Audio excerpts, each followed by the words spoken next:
Hello. In this video, we're covering Alert Exclusion Keywords within Nerdio Manager for Enterprise 4.9.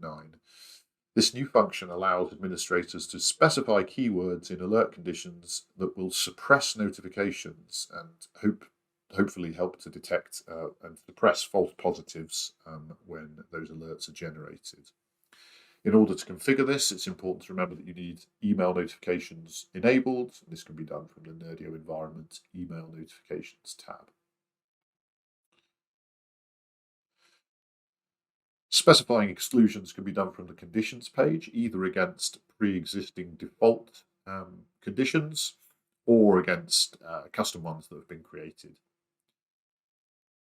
To set those keywords, simply edit the notification condition. You can see in this instance we're notifying for all failed tasks where the task status is error.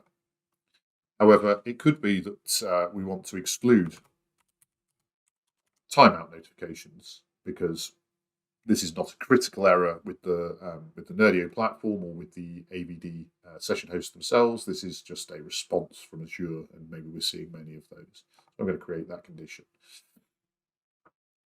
Additionally, it may be that we want to avoid HTTP client messages, in which case we can add that as an exclusion keyword, and these are cumulative, so these will both be included in the rule. So if the rule sees either timeout or HTTP client referenced in an error, that error message will be suppressed, and that will reduce the number of messages that you're getting to your notification mailbox. And just click OK to complete that. I hope this video has been useful. Thank you for your time, and we will see you again.